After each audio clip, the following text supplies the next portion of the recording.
আমরা মশক নিধনে যে আসলে কেমিক্যালটা ইউজ করি এটা কিন্তু আমরা কি বলে যে এটা আমরা কিনে ফেললাম এরকম না।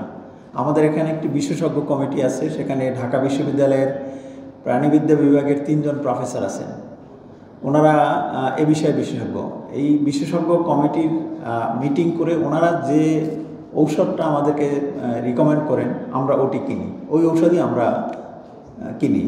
কেনার পরে এর কার্যকারিতা আবার আমরা পরীক্ষা করি। সেখানে আমাদের সরকারি 2টি প্রতিষ্ঠান আছে, তারা আমাদেরকে সহায়তা প্রদান করেন। আমাদের এখানে এবং ল্যাবে 2 জায়গায় কিন্তু এই পরীক্ষাটা হয়। পরীক্ষার পরে যখন এই ঔষধের কার্যকারিতা মোর দেন 95% আমরা পাই, তখনই আমরা এই ঔষধটা ব্যবহার করি। এখন আপনি যেটা বলেছেন এটা ঠিক, যখন ওপেন স্পেসে আমরা এই ঔষধটা দিই তখন দেখা যায় যে আমি যে জায়গাগুলোতে দিই সেইখান থেকে মশা একটু দূরে চলে যায়। স্বাভাবিকভাবে এটা প্রত্যেকটা জীব তো বাঁচার জন্য লড়াই করে, তাই না? তো এই কারণে আসলে আপাতত দৃষ্টিতে মনে হচ্ছে যে ঔষধের কার্যকারিতা মনে হয় ঠিকমতো হচ্ছে না, কিন্তু না, হচ্ছে। যেমন আমি আপনাকে বলি, আমরা গত বছর প্রতি মেশিনে 30 লিটার করে দিলাম, এবার কিন্তু আমরা সেটা বাড়িয়ে 60 লিটার করেছি।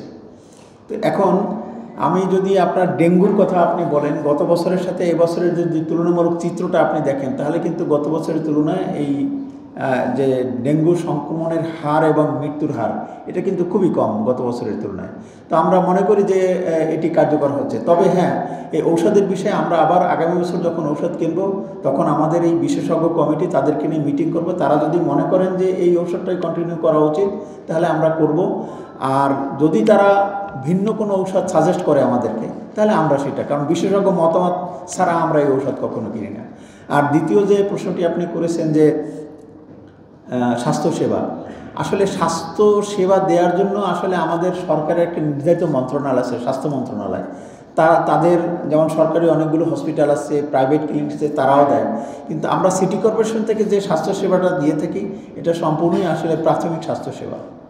তারপর আমাদের এখানে 3টি হসপিটাল আমাদের আওতাধীন আছে।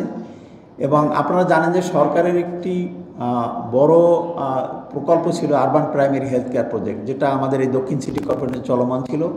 এটা 30শে জুন 2025 এটার মেয়াদ শেষ হয়ে গেছে। কিন্তু মেয়াদ শেষ হলেও এই প্রকল্পের সাথে যে সমস্ত 5টি এনজিও তারা ওই প্রকল্পের হয়ে স্বাস্থ্যসেবা দিতেন, আমরা তাদেরকে কিন্তু বাদ দেই নাই। আমরা তাদেরকে আমাদের সাথে এঙ্গেজ করেছি এবং আমাদের নিজস্ব অর্থায়নে তাদেরকে এখন এই প্রাথমিক স্বাস্থ্যসেবা আমরা চলমান রেখেছি। তো কাজেই আমরা কিন্তু বরং আমরা গত বছর যে আমাদের স্বাস্থ্যখাতে যে বাজেট ছিল আমরা মনে করতেছি যে এবার আমাদের সেটার চেয়ে দ্বিগুণ হবে, কারণ এই যে প্রাথমিক স্বাস্থ্যসেবা যেটা বিভিন্ন এনজিওর মাধ্যমে দেওয়া হচ্ছে এটার খরচ আমাদেরকে বিয়ার করতে হবে।